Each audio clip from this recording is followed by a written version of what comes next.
আজ ২০২৬ সালের শুরুতে দাঁড়িয়ে যখন আমরা পেছনের দিকে তাকাই, তখন বাংলাদেশের নির্বাচনগুলোকে মনে হয় ট্র্যাজেডি আর তামাশায় পূর্ণ। গত ৩৫ বছরে আমরা মোট ৬০টি জাতীয় নির্বাচন দেখেছি। এর মধ্যে আমরা দেখেছি উৎসব, আমরা দেখেছি ব্যালট পেপারের দীর্ঘ লাইন, আবার আমরাই দেখেছি জনশূন্য ভোট কেন্দ্র আর রাতের আধারে ছিল মারার মহোৎসব। কিন্তু কেন এমনটি হলো যে গণতন্ত্রের জন্য ১৯৯০ সালে নূর হোসেন বুকে পিঠে লিখলেন, স্বৈরাচার নিপাত যাক, গণতন্ত্র মুক্তি পাক? সেই গণতন্ত্র কেন বারবার হোঁচট খেল? আজকের এই বিশেষ নিবেদনে আমরা কোনো শুকনো পরিসংখ্যান দেব না। আমরা আপনাকে নিয়ে যাব সেই সময়ের অলিগলিতে, যেখানে আপনি পাবেন বাংলাদেশে ঘটে যাওয়া প্রত্যেকটি নির্বাচনের ইতিহাস এবং তার পেছনের গল্প। বুঝতে পারবেন বাংলাদেশের নির্বাচনকে কিভাবে প্রত্যেকবার ম্যানিপুলেট করা হয়েছে। আসুন তাহলে টাইম মেশিনে ফিরে যাই ১৯৯০ সালের সেই উত্তাল দিনগুলোতে। স্বৈরাচার হোসেন মোহাম্মদ এরশাদের ৯ বছরের শাসনের অবসান হলো ৬ ডিসেম্বরে। মানুষ বুক ভরে শ্বাস নিল, মনে হলো মাথার উপর থেকে যেন বিশাল এক পাথর সরে গেল। সেই পাথর সরানোর পর ১৯৯১ সাল, যেই সালটি বাংলাদেশের রাজনীতির ইতিহাসে স্বর্ণাক্ষরে লেখা থাকবে। সেদিন ১৯৯১ সালের ২৭ ফেব্রুয়ারি বাংলাদেশের আকাশ সেদিন অন্যরকম নীল ছিল। কারণ দীর্ঘ ১ দশক পর মানুষ তার সবচেয়ে বড় শক্তি অর্থাৎ ভোটের অধিকার ফেরত পেয়েছিল। তখন কোনো তত্ত্বাবধায়ক সরকার ব্যবস্থা সংবিধানে ছিল না, কিন্তু বিচারপতি শাহাবুদ্দিন আহমেদের নেতৃত্বে একটি অন্তর্বর্তীকালীন সরকার ছিল। সবচেয়ে বড় কথা হলো দলগুলোর মধ্যে একে অপরের প্রতি একটা ন্যূনতম শ্রদ্ধা বা মিউচুয়াল আন্ডারস্ট্যান্ডিং ছিল। নির্বাচনের আগে সবাই ভেবেছিল আওয়ামী লীগ সহজেই জিতে যাবে, কারণ তারা এরশাদ বিরোধী আন্দোলনে লম্বা সময় ধরে মাঠে ছিল। কিন্তু রাজনীতির দাবার চালে ওলটপালট হয়ে গেল সবকিছু। বিএনপি চেয়ারপারসন খালেদা জিয়া সারা দেশ চষে বেড়ালেন। অন্যদিকে জামাতে ইসলামীর ভোট ব্যাংক একটি বড় ফ্যাক্টর বা কিংমেকার হয়ে দাঁড়ালো। ফলাফল যখন এলো তখন সবাই চমকে গেল। বিএনপি ১৪০টা আসন পেল, আওয়ামী লীগ পেল মাত্র ৮৮টি। একক সংখ্যাগরিষ্ঠতা না পাওয়ায় জামাতের সমর্থনে বিএনপি সরকার গঠন করলো। এই নির্বাচনটি কেন এত গুরুত্বপূর্ণ জানেন? কারণ এটি ছিল বাংলাদেশের জন্য একটি সোশ্যাল কন্ট্রাক্ট বা সামাজিক চুক্তির নবায়ন। ভোটাররা বিশ্বাস করতে শুরু করলো যে আমি যাকে ছিল মারব ভোটটা তার বক্সেই যাবে। তখন ইভিএম ছিল না, ডিজিটাল কারচুপি ছিল না, ছিল শুধু কাগজের ব্যালট আর মানুষের বিশ্বাস। সংসদীয় গণতন্ত্রে ফিরল বাংলাদেশ। মনে হচ্ছিল এই বুঝি আমরা সঠিক ট্র্যাকে উঠলাম। কিন্তু রাজনীতিতে সুখ বেশি দিন সয় না। একটা প্রবাদ আছে, বিশ্বাসে মিলায় বস্তু, তর্কে বহুদূর। সেই বিশ্বাসে ফাটল ধরতে খুব বেশি সময় লাগলো না। আর সেই ফাটল ধরার জায়গাটির নাম হলো মাগুরা। ১৯৯১ সালেই সুন্দর স্বপ্নের পর হঠাৎ করেই আকাশ মেঘলা হতে শুরু করলো ১৯৯৪ সালে। মাগুরা ২ আসনের একটি উপনির্বাচন। আপাত দৃষ্টিতে একটি ছোট ঘটনা, কিন্তু এই ঘটনাটি বাংলাদেশের ভবিষ্যৎ রাজনীতির কফিনে প্রথম পেরেকটি ঠুকে দিল। অভিযোগ উঠল বিএনপি সরকার প্রশাসনকে ব্যবহার করে সেখানে ব্যাপক কারচুপি করেছে। বিরোধী দল আওয়ামী লীগ তখন সংসদে দাঁড়িয়ে বলল, দলীয় সরকারের অধীনে আর কোনো সুষ্ঠু নির্বাচন সম্ভব নয়। এই একটি বাক্য, মাত্র এই একটি বাক্যই বাংলাদেশের রাজনীতিকে চিরতরে বদলে দিল। জন্ম নিল তত্ত্বাবধায়ক সরকার। আওয়ামী লীগ, জামাত ও জাতীয় পার্টি মিলে আন্দোলন শুরু করলো। সংসদ থেকে পরিত্যাগ করলো ১৪৭ জন সদস্য। দেশ জুড়ে শুরু হলো হরতাল আর অবরোধ। রাজনীতিবিদরা প্রমাণ করলেন তারা একে অপরকে আর ১% বিশ্বাস করেন না। এই ল্যাক অব ট্রাস্ট বা আস্থার সংকট থেকেই জন্ম নিল এক অদ্ভুত সময় ১৯৯৬ সালটা। ১৯৯৬ বাংলাদেশের রাজনীতির ইতিহাসে সবচেয়ে নাটকীয় বছর। এক বছরেই ২ বার জাতীয় নির্বাচন। ভাবা যায়। প্রথমে আসি ফেব্রুয়ারির কথায়। বিএনপি তখন ক্ষমতায়। তারা সাংবিধানিক ধারাবাহিকতা রক্ষার দোহাই দিয়ে নির্বাচনের ডাক দিল, কিন্তু আওয়ামী লীগ সহ বিরোধী দল সেই নির্বাচন বয়কট করলো। ভোট কেন্দ্র ছিল ফাঁকা, কুকুর ঘুমাচ্ছিল রুমের সামনে। কিন্তু দিন শেষে ঘোষণা করা হলো বিএনপি জয়ী। এটি ছিল নির্বাচনের নামে এক বিশাল প্রহসন। এই নির্বাচনটি টিকল মাত্র কয়েকদিন। কিন্তু বিএনপি কেন এই নির্বাচন করেছিল? তাদের যুক্তি ছিল সংবিধানে তত্ত্বাবধায়ক সরকার ব্যবস্থা পাশ করার জন্য সংসদে 2/3 মেজরিটি দরকার। তাই তারা এই নামমাত্র নির্বাচন করে সংসদ গঠন করলো এবং তড়িঘড়ি করে তত্ত্বাবধায়ক সরকার বিল পাশ করলো। এরপরে শুরু হলো আসল খেলা। আমলা ও ব্যুরোক্রেটরা বিদ্রোহ করলো, জনতার মঞ্চ তৈরি হলো।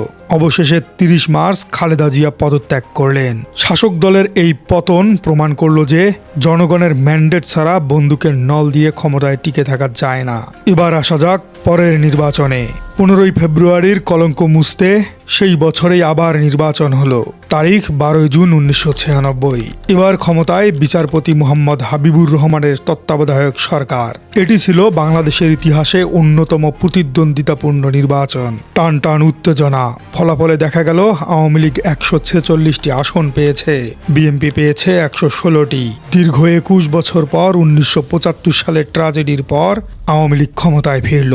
শেখ হাসিনা প্রথমবারের মতো প্রধানমন্ত্রী হলেন। কিন্তু লক্ষ্য করুন, ব্যবধান খুব বেশি ছিল না। বিএনপি হারলেও তাদের ভোট ব্যাংক বা পপুলার ভোট ছিল বিশাল। এই নির্বাচনটি আমাদের শিখিয়ে দিয়েছিল যে একটি নিরপেক্ষ আম্পায়ার বা রেফারির অধীনে খেলা হলে ফলাফল নিয়ে কেউ খুব একটা প্রশ্ন তোলে না। 1996 সাল আমাদের উপহার দিল তত্ত্বাবধায়ক সরকার, যা ছিল আমাদের দেশের জন্য নিজস্ব একটা উদ্ভাবন, আমাদের অবিশ্বাসের ফসল। আমরা ভাবলাম, যাক বাবা, এবার বুঝি আর মারামারি হবে না। প্রতি 5 বছর পর পর নিরপেক্ষ লোক এসে বাঁশি বাজাবেন আর আমরা ভোট দিব। কিন্তু আমরা তো জানতাম না এই ব্যবস্থাটিও একদিন ভেঙে পড়বে। আমরা জানতাম না 2001 সালে কি অপেক্ষা করছে। আমরা ঘুণাক্ষরও ভাবিনি 2006 সালে রাজপথে লগি বৈঠার তাণ্ডব হবে। 1990 থেকে 1996 এই 6 বছরে আমরা গণতন্ত্রকে হামাগুড়ি দিতে দেখলাম, আবার তাকে হোঁচট খেতেও দেখলাম। আমরা দেখলাম কিভাবে মাগুরার একটি উপনির্বাচন পুরো সিস্টেমকে বদলে দিল। কিন্তু গল্পের আসল টুইস্ট বা মোড় ঘোরানোর ঘটনাগুলো তো এখনো বাকি। এবার আসা যাক 2001 সালে। 2001 সালের নির্বাচনকে কেন বলা হয় তত্ত্বাবধায়ক সরকারের স্বর্ণযুগ? 1 অক্টোবর 2001 অষ্টম জাতীয় সংসদ নির্বাচন। বিচারপতি লতিফুর রহমানের নেতৃত্বে তত্ত্বাবধায়ক সরকারের অধীনে এই নির্বাচন অনুষ্ঠিত হয়। কিন্তু এই নির্বাচনের আগেই রাজনীতির সমীকরণ বা পলিটিক্যাল ইকুয়েশন সম্পূর্ণ বদলে যায়। বিএনপি, জামাতি ইসলামী, ইসলামী ঐক্যজোট এবং জাতীয় পার্টি মিলে গঠন করে শক্তিশালী 4 দলীয় জোট। অন্যদিকে আওয়ামী লীগ একাই লড়ার সিদ্ধান্ত নেয়। ফলাফল ছিল বিস্ময়কর। 4 দলীয় জোট 214টি আসনে বিজয়ী হয়ে বিশাল সংখ্যাগরিষ্ঠতা অর্জন করে নেয়। অন্যদিকে আওয়ামী লীগ মাত্র আসন পায় 62টি।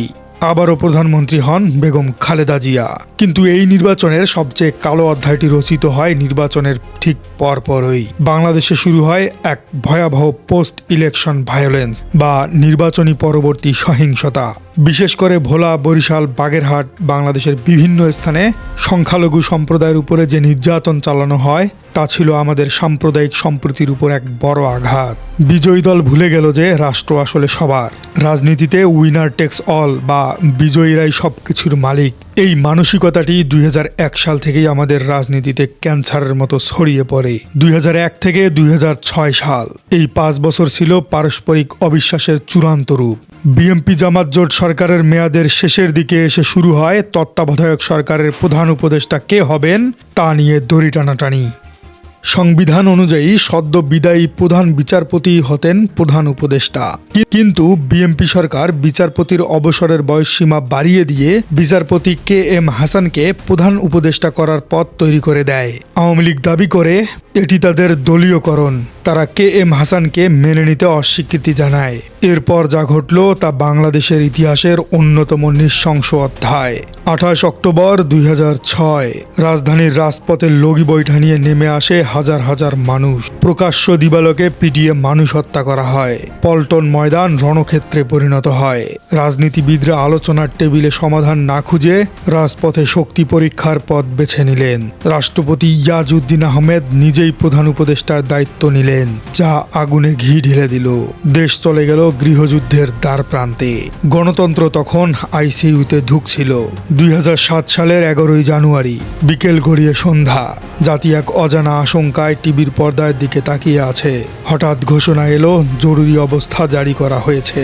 রাষ্ট্রপতি ইয়াজউদ্দিন আহমেদ প্রধান উপদেষ্টার পদ থেকে সরে দাঁড়ালেন। পর্দার আড়াল থেকে বেরিয়ে এলো সেনাবাহিনী। সেনাবাহিনীর সমর্থনে ক্ষমতায় এলো ডক্টর ফখরুদ্দিন আহমেদের তত্ত্বাবধায়ক সরকার। ইতিহাসের এই দিনটি 1/11 অর্থাৎ 1/11 নামে পরিচিত। শুরুতে মানুষ এটিকে স্বাগত জানালো, ভাবলো যাক বাবা, মারামারি তো কমপক্ষে কমলো। কিন্তু কিছুদিন পরে দেখা গেল এটি সাধারণ তত্ত্বাবধায়ক সরকার নয়, এটি ছিল একটি সফট কাপ। শুরু হলো রাজনীতিবিদদের ধরপাকড়। দুর্নীতি বিরোধী অভিযানের নামে দেশের দুই প্রধান নেত্রী অর্থাৎ শেখ হাসিনা এবং খালেদা জিয়াকে গ্রেপ্তার করা হলো। সংসদ ভবন এলাকাকে সাব জেল বা উপকারাগার বানানো হলো। তখন বাজারে এলো এক নতুন তত্ত্ব, -2 ফর্মুলা। এই তত্ত্বের মূল কথা ছিল রাজনীতি থেকে দুই নেত্রীকে মাইনাস করে বা বিদেশে পাঠিয়ে দিয়ে নতুন ধারার রাজনীতি বা কিংস পার্টি তৈরি করা। পত্রিকায় তখন প্রতিদিন বড় বড় হেডলাইন হতো, কে কত কোটি টাকা দুর্নীতি করেছে, কার কত আলিশান বাড়ি আছে। রাজনীতিকে মানুষের কাছে ঘৃণিত বা ডিমনিটাইজ করা হয়েছিল, কিন্তু শেষ পর্যন্ত সেই ফর্মুলাও টেকেনি। ছাত্র জনতার ক্ষোভ এবং আন্তর্জাতিক চাপে সেনা সমর্থিত সরকার পিছু হটতে বাধ্য হয়। তারা বুঝতে পারে বাংলাদেশে এই দুই নেত্রীকে বাদ দিয়ে কোনো নির্বাচন সম্ভব নয়। অবশেষে দীর্ঘ 2 বছর পর গণতন্ত্রের সূর্য আবার উকি দিল। 29 ডিসেম্বর 2008 সাল, নবম জাতীয় সংসদ নির্বাচন।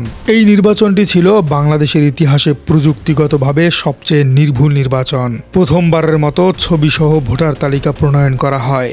1,23,00,000 ভুয়া ভোটারকে বাদ দেওয়া হয়। স্বচ্ছ ব্যালট পেপারের ব্যবহার শুরু হয়। আওয়ামী লীগ তাদের নির্বাচনী ইস্তাহার ঘোষণা করল, দিন বদলের সনদ এবং ডিজিটাল বাংলাদেশের স্বপ্ন। তরুণ প্রজন্ম এই স্বপ্নে বিভোর হলো।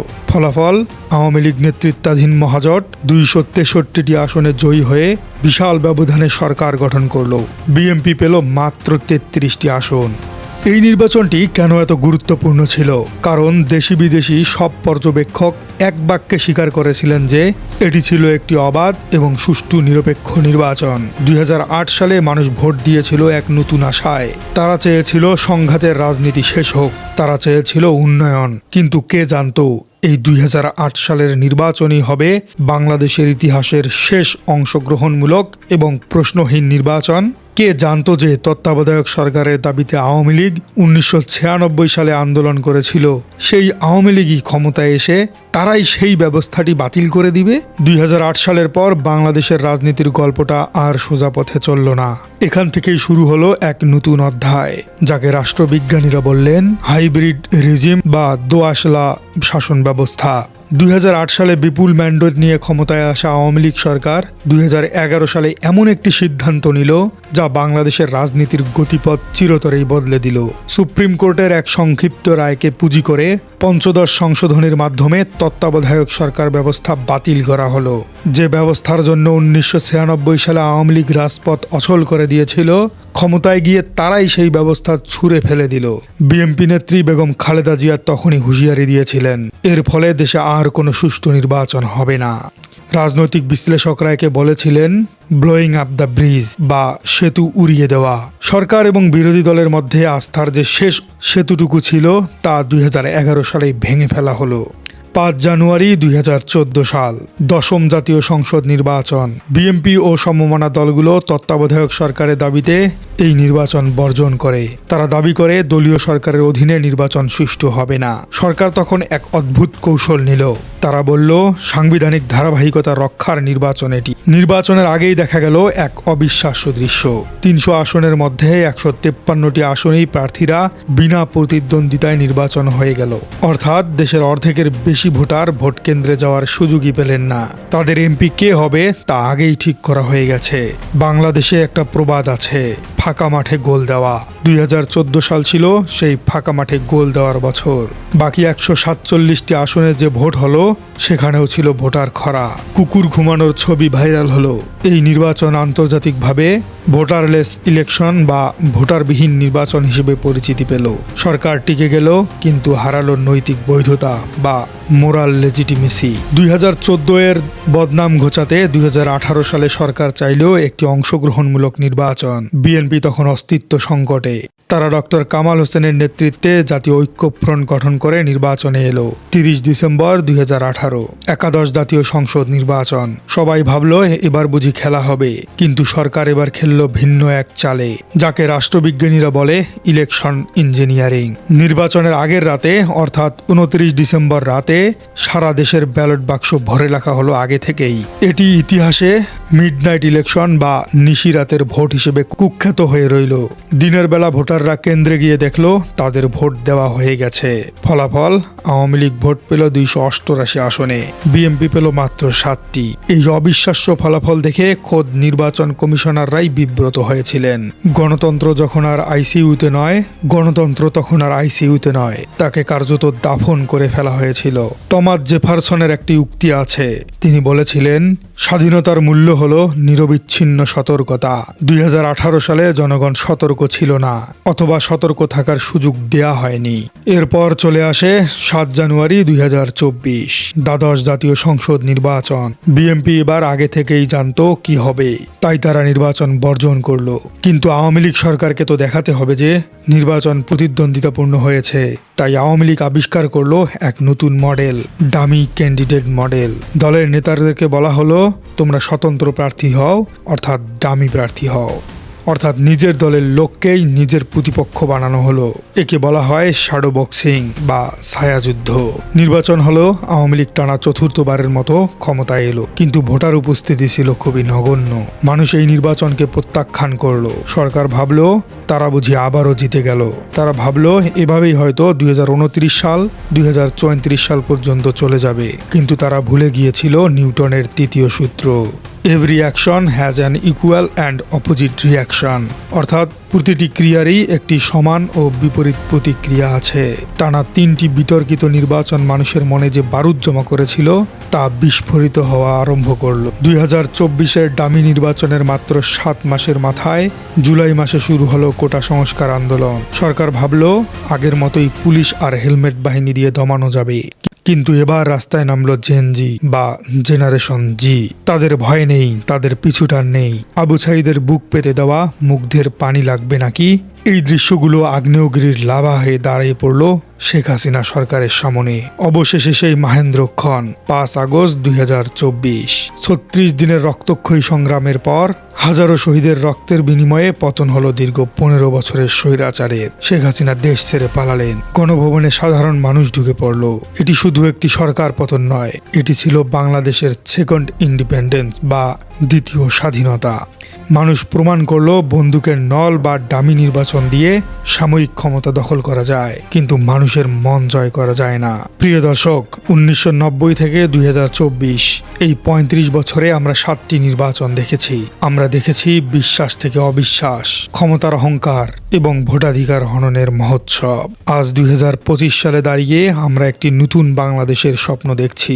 ডক্টর মোহাম্মদ ইউনূসের অন্তর্বর্তীকালীন সরকারের অধীনে সংস্কার চলছে, কিন্তু ইতিহাস আমাদের সতর্ক করে দিচ্ছে বারবার, যদি আমরা নির্বাচন কমিশনকে স্বাধীন করতে না পারি, যদি আমরা রাজনীতিতে সহনশীলতা ফিরিয়ে আনতে না পারি, তবে ইতিহাস আবার ফিরে আসবে। ট্র্যাজেডি হিসেবে নয়, আসবে প্রহসন হিসেবে। 35 বছরের জার্নি আমাদের একটাই শিক্ষা দেয়, পাওয়ার বিলংস টু দ্য পিপল, অর্থাৎ ক্ষমতা শুধুই জনগণের। প্রিয় দর্শক, আপনার কি মনে হয় 2026 সালে নির্বাচন কি নিরপেক্ষ হবে, নাকি এই নির্বাচনেও ঘটতে যাচ্ছে কোনো এক ট্র্যাজেডি? এই নির্বাচন নিয়ে আপনার অনুভূতি এবং পরামর্শ জানিয়ে দিন আমাদের কমেন্ট বক্সে। আর আপনার রাজনীতি চ্যানেলে নতুন হয়ে থাকলে চ্যানেলটি সাবস্ক্রাইব করার অনুরোধ থাকলো। দেখা হচ্ছে পরবর্তী কোনো পর্বে। ধন্যবাদ।